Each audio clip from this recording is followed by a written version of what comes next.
जैसे ही मैं घर में दाखिल हुआ तो मैंने देखा कि एक औरत अपने हाथ में माला जप रही थी। वो मिलन की माँ थी। मैंने तुरंत ही जाके उनके पैर छू लिए। एक लंबे व्यक्ति को अपने सामने खड़ा देख पहले तो वो चौंक उठी।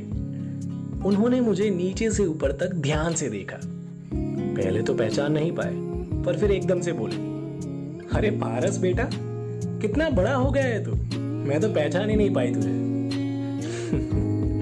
मैं मुस्कुराया और उनके बगल में बैठते ही मैंने मिलन के बारे में पूछा कि वो कहाँ है।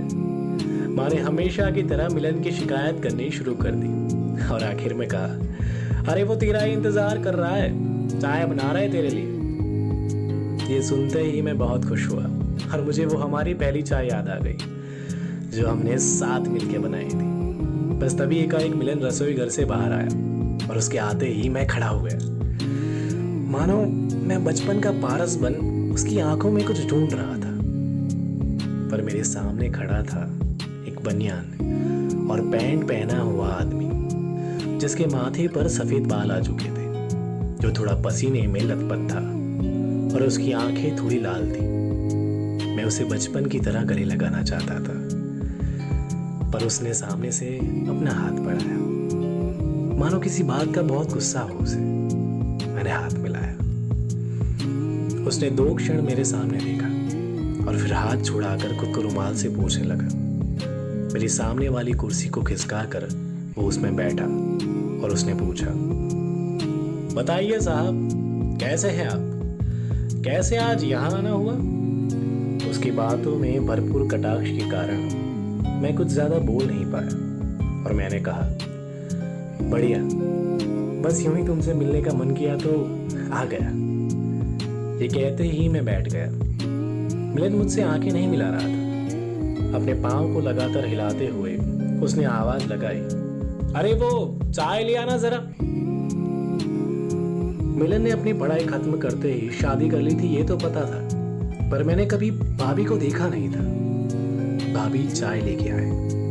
उन्होंने मेरी ओर एक नजर घुमा कर देखा, चाय टेबल पर रखी और फटाक से दूसरे कमरे में चले गए।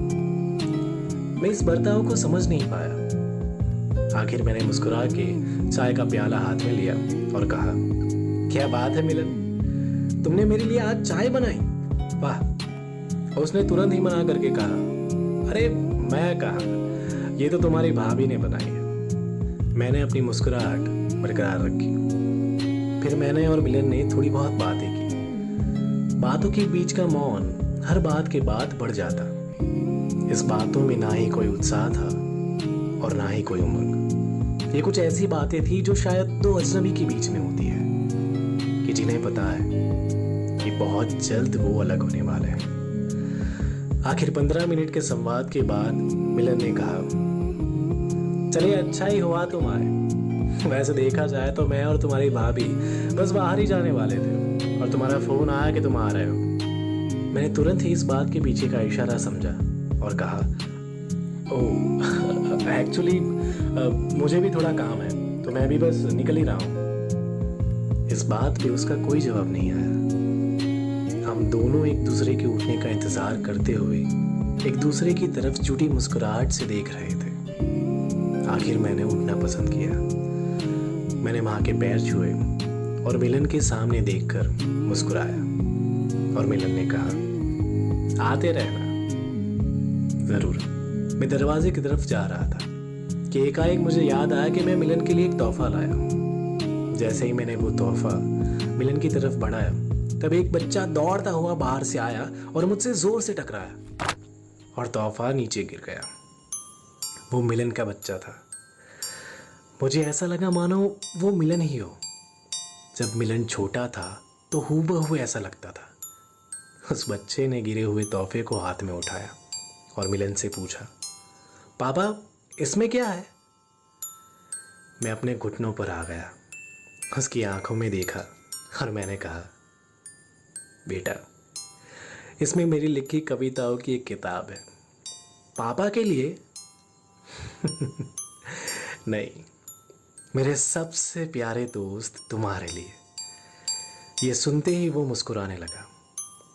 मैं उस बच्चे से हमारे बचपन की सारी बातें करना चाहता था, पर उस वक्त मैंने सिर्फ उसके गालों को अपने हाथों से छूकर उसके माथे को चूम लिया। आखिर वो किताब उसके हाथ में सौंप कर मैं दरवाजे की तरफ बढ़ा।